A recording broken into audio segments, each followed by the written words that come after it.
had in making a containment on a 3.2 square mile mountain. And to let you know that we had a jumper off of Veterans Bridge, and we'll give you just a little bit of information on that.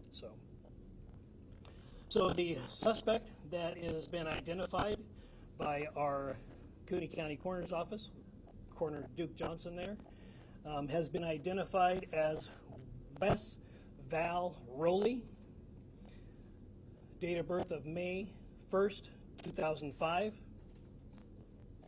As of right now, and this is all very, very preliminary, we've had a lot of resources at the crime scene.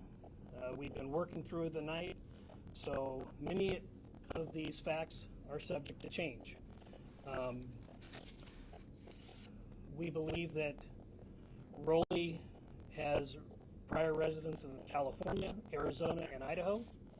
We believe he was born in California. The Cooney County Sheriff's Office and Coeur d'Alene Police Department, we believe he was born in California.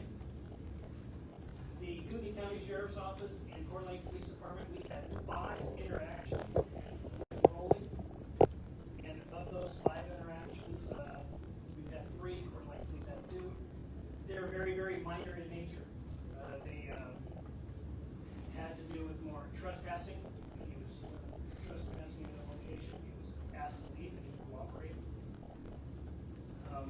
We had some welfare checks.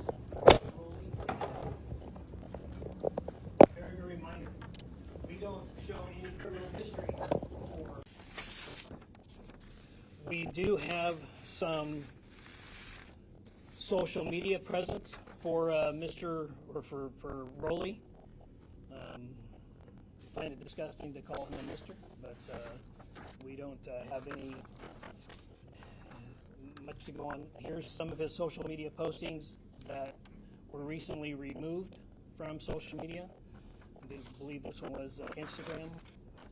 And we have some copies of this that Lieutenant Mark Ellis will distribute.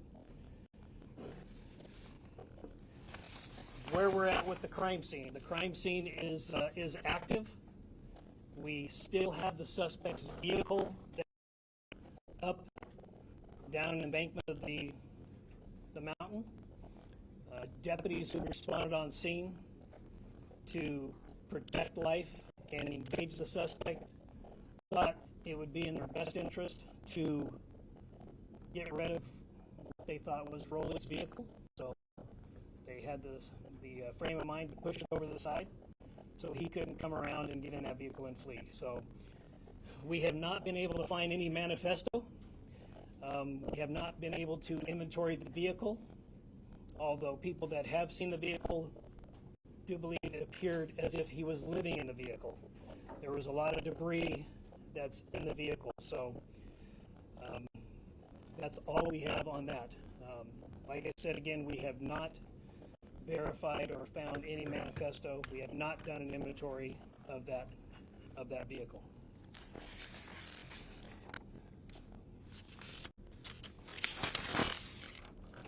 I'd like to give you an update on the fire that Rowley started. Rowley was found to be in possession of a flint starter, and we believe that was his method for starting the fire that eventually led to firefighters responding. So as of right now, the fire is at 26 acres. It has not grown. It is a slow progress because it's very difficult terrain to get assets, ground assets up there. They are putting, Idaho Department of Lands is putting a lot of water on it from aerial supports, so that's going rather well. They believe they'll have a fire line around it by dark tonight. There are no structures that are threatened. Again, I'd like to say that last night about 11 p.m. we did receive information that an individual jumped from Veterans Bridge. That is not related to this situation whatsoever. We don't find any nexus to the murdering of the two firefighters and injuring of one. Now we have some of our incident commander who was here last night. That was the incident command of the scene.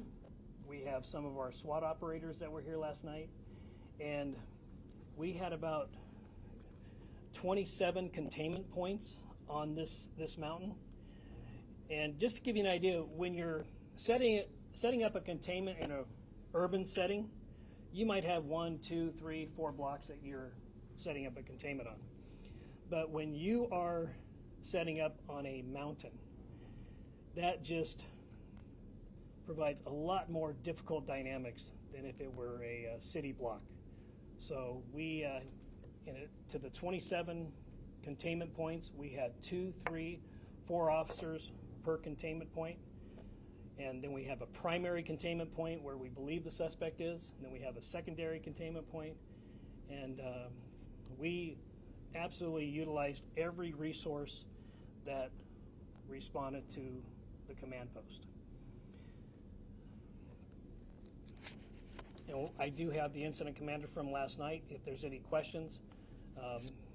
Kevin and Jeremy Heil, Kevin Smart, can you come up here just to be here just in case somebody has any questions? And can I ask one question? Yeah. You mentioned that there was no prior record. Are you talking specifically in Idaho, or is this also for California and Arizona? at this time, we can't locate a criminal record for this individual.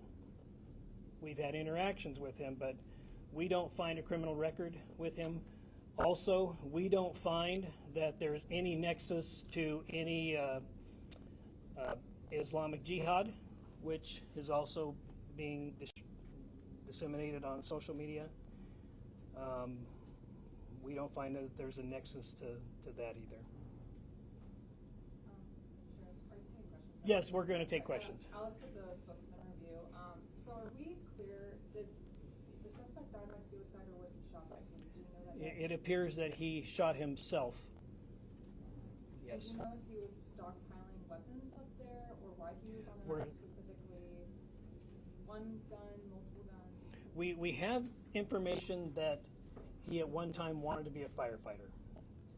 So we don't know if there's a nexus to that desire and what happened yesterday, but there is information that we've received that he at one time wanted to be a firefighter. So we're still processing the scene. It's going to take a few days to do that, especially with the current fire that's there. So, John? Sheriff, had they had any communication with the fire district about a potential job there? We have checked some of the fire entities here, and we have not located where he had either put in an application or put in some sort of a interest form. We have not found that yet. So that, yeah, we have not found that. One more question. There's supposed to be a video on Instagram. Was this posted right before the ambush? Well, it was discovered right before, but I don't know how long it had been there. Okay. Yeah. Do you have any indication of the motive? Yeah, no, we don't have any indication of any motive at this time. And we, certainly we will continue to investigate that, but obviously we go on intent, and so, but we will certainly find out, or if there's any evidence to believe that there was a motive, we will do that. And I think an inventory of the vehicle would be a good place to start. Do you think his desire to potentially become a firefighter is part of this? We just don't know. Yeah, we just don't know. The gentleman. These firearms, has that been determined yet? If What? these were his firearms that were used, or were they someone else's? Has not been determined yet. Lady in the green? Sheriff Cody Crawford returns to your ears. You mentioned that he had had interactions before with law enforcement, but had he had interactions before with firefighters? We did not check to see if he had any interaction with firefighters.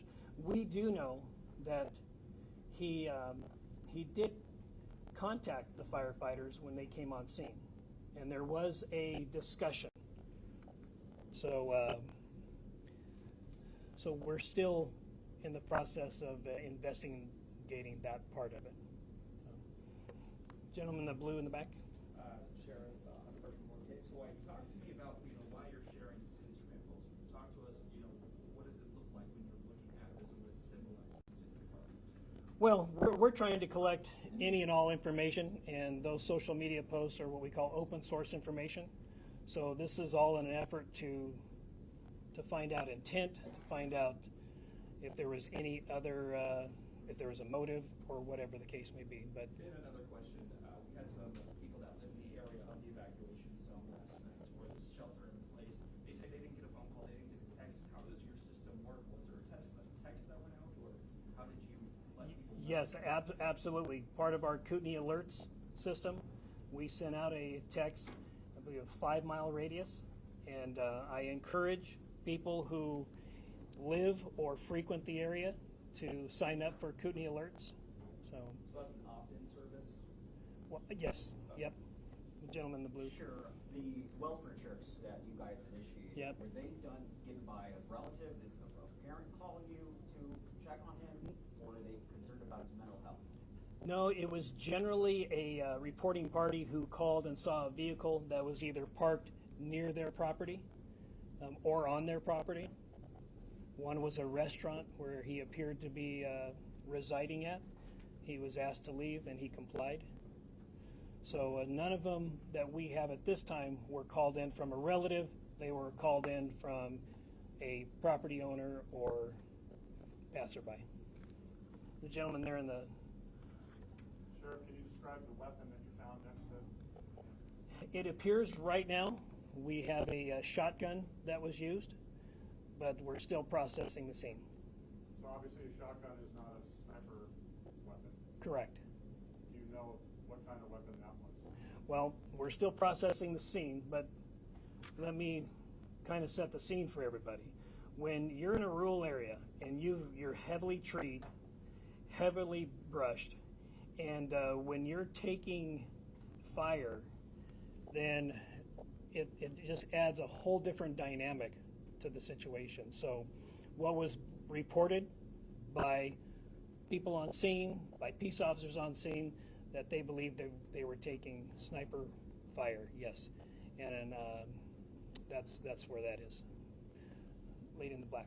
Hi, was he a suspect before you found him, or did you not identify him until after you found his remains? Can you give me that first part again? Was he a suspect prior to finding his body, or were you not sure who he was until after you found his remains? Well, we had information that we had an idea who that person might be, but we always defer to the coroner's office to make sure that we have a positive identification on the individual.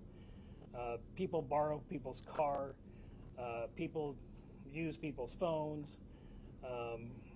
Yeah, so we always want to make sure that we have a positive identification before we make any type of release. So this lady. Are you able to identify yet if Wes was the person who called 911, who made the initial 911 call? Still under investigation. If that is the case, he did not use his real name.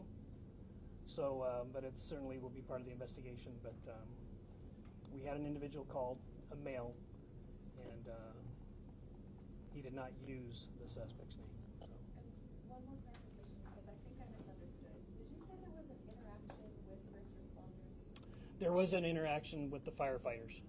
when they first arrived on the scene? Correct. What was that then? It had something to do with his vehicle being parked where it was. So, yeah. The gentleman in the blue in the back.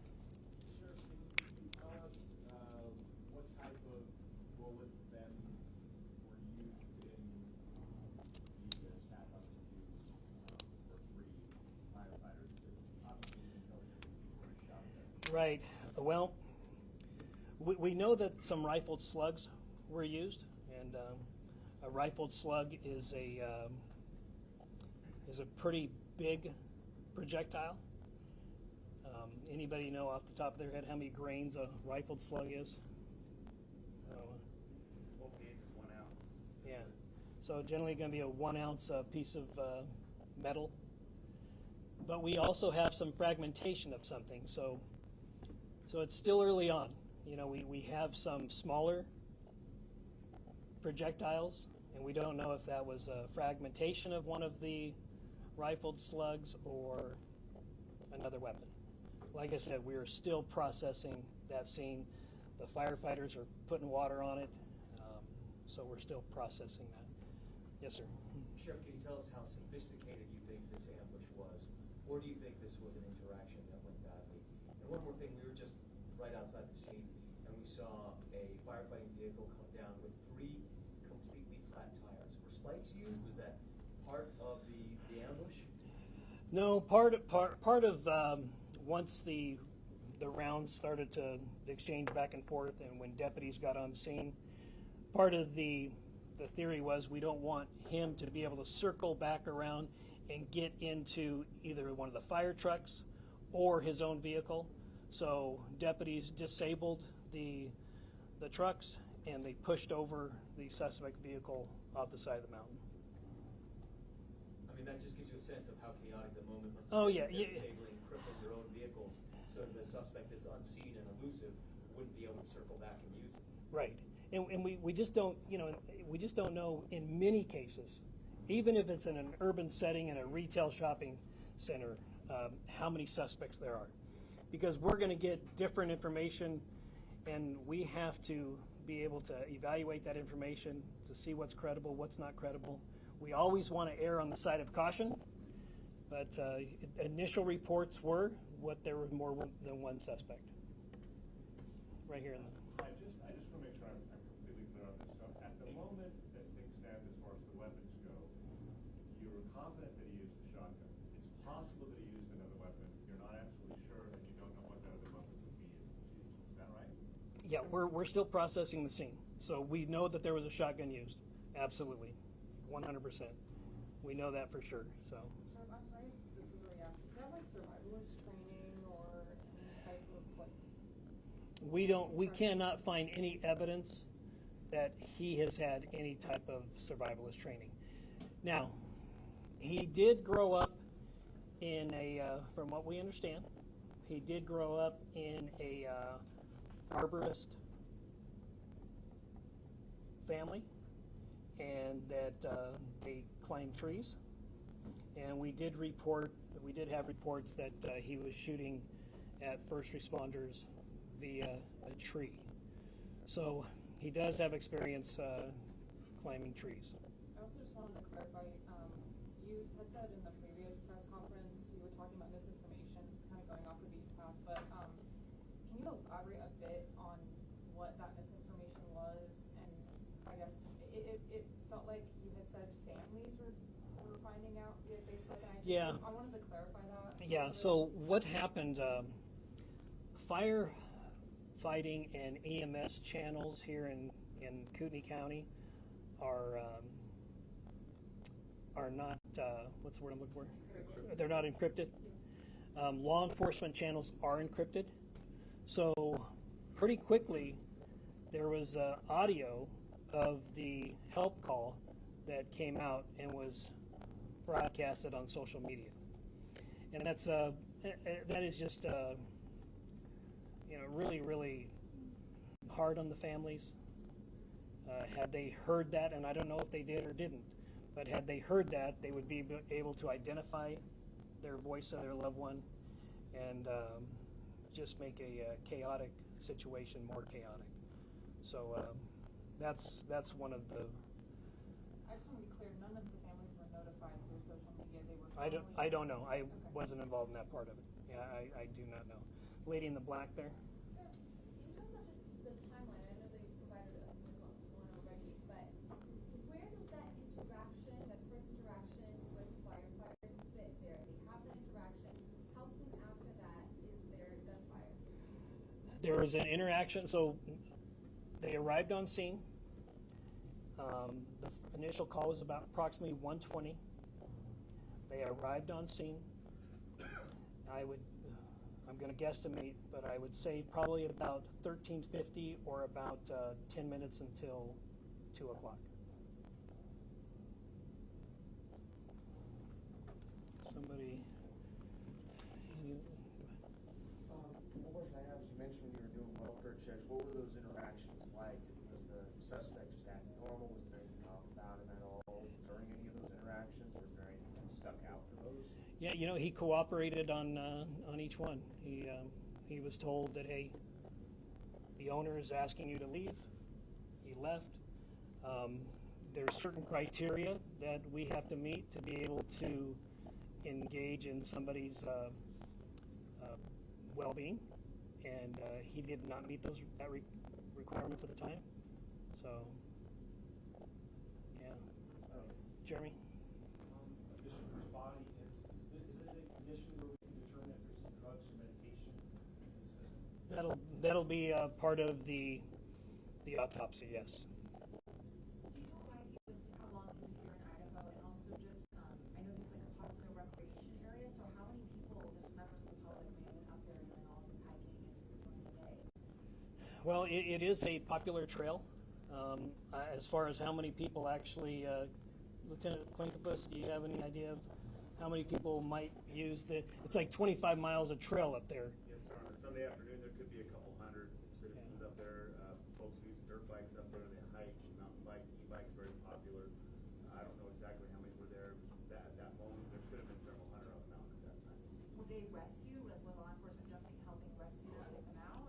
There were people that were still coming down the mountain, and this is at approximately 30 hours, or about 3:30 yesterday. So people were still coming off of the mountain. Sheriff, did the Instagram photo that you, or the story, excuse me, that you gave us, was his Instagram deleted? His social media has been wiped now, or is that by your doing, or I mean, what was? Preliminary information is that we believe it has been wiped, but we don't know by who. Okay. Yeah. The lady in the Yeah, rust sure. color. Can you tell me what sort of role federal agencies played in what played out yesterday? Or would you have been able to support them, or? Yeah, they were very, very helpful in providing assets, providing ground assets, and providing aerial assets. Like I said yesterday, we did have 2 helicopters that had a sniper in them. They were very, very helpful in real-time location of the suspect's phone. That was very helpful. And they were there not to take over anything. Each one of them came up to us and said, hey, what can we do to help? We're here as a resource. So we believe they were very, very helpful.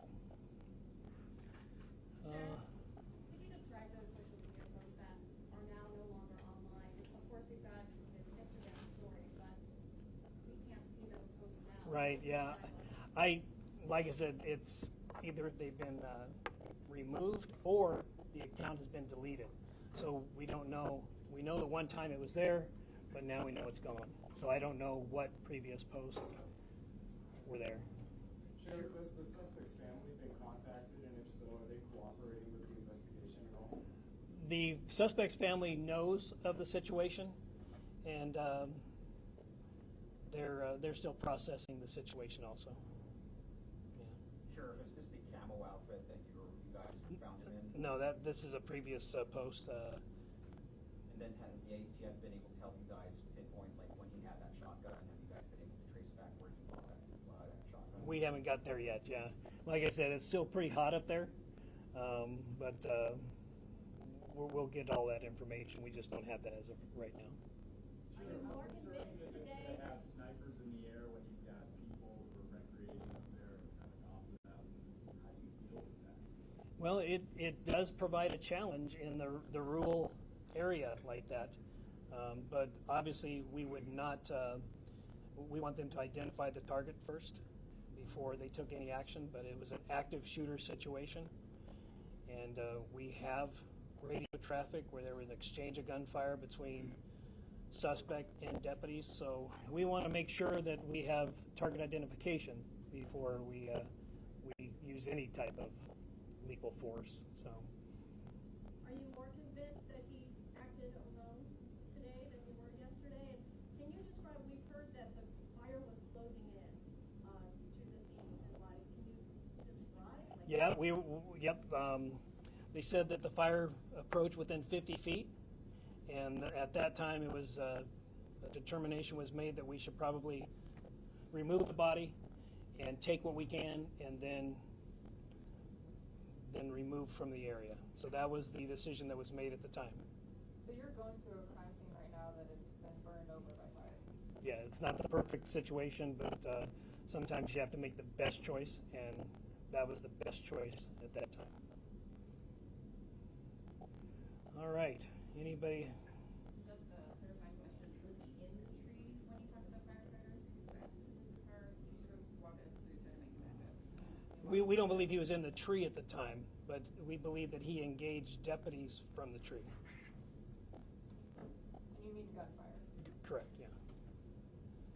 Last night you mentioned that there was a belief that he could be running from spot to spot. Has that been determined that he was moving actively across the mountain? Still under investigation. You know, we want to make sure that we do a complete search of that area, that there's no guns left over, so still under investigation.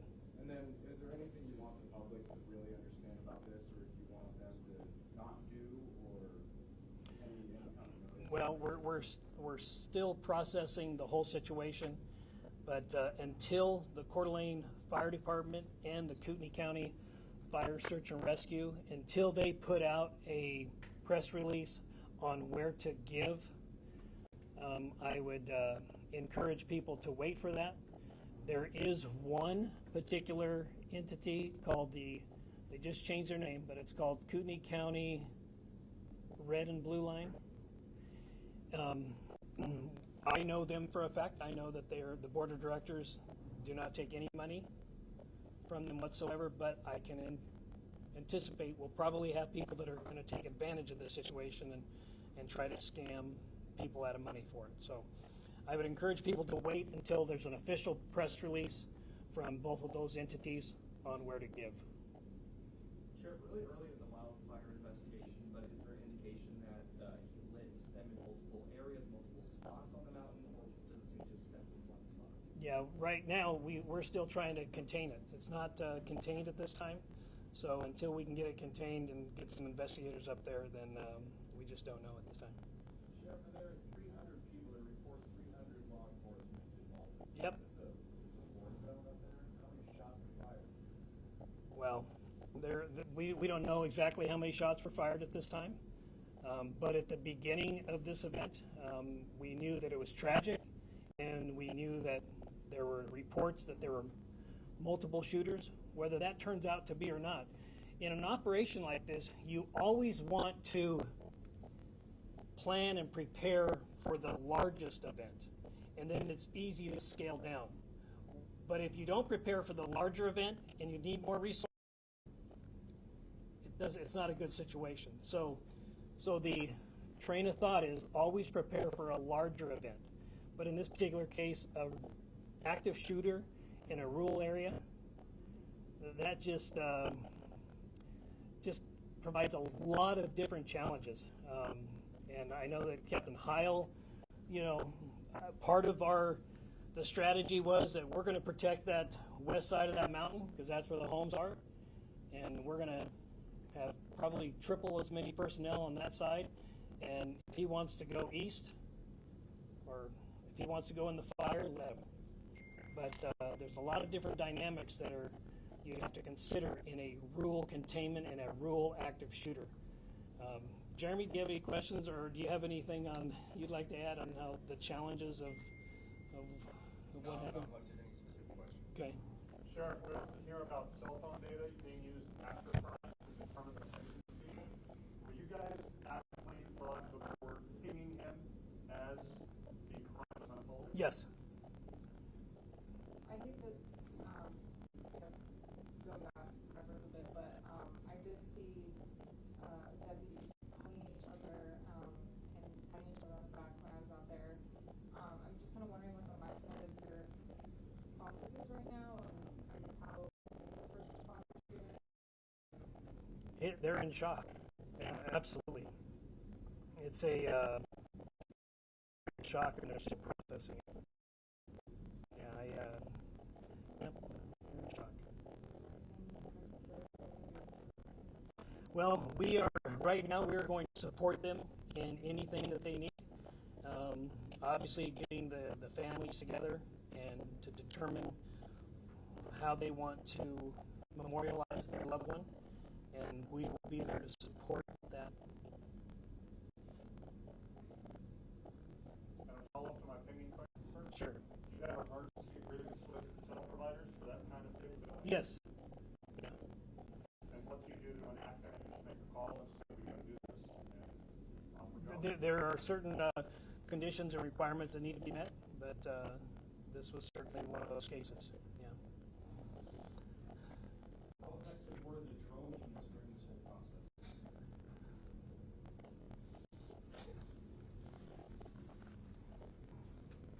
process? The drone units were very each that helped us out had their own drone with different capabilities, and in the end we were able to locate and verify where the body was when with the drones from the different agencies that were here. Your name, sir? Jeremy Heil, Captain. Spell the last name, please. H-Y-L-E.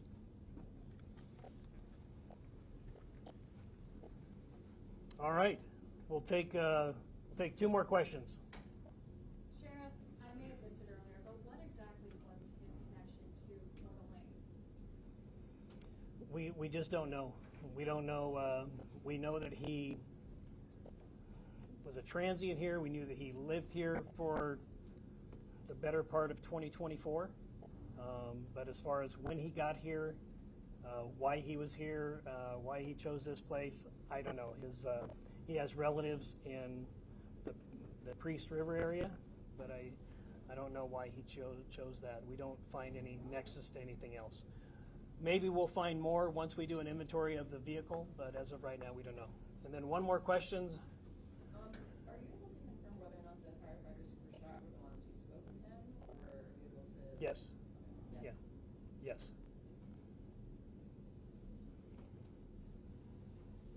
All right. Thank you very much. Appreciate you coming out and sharing this story with the public. So thank you.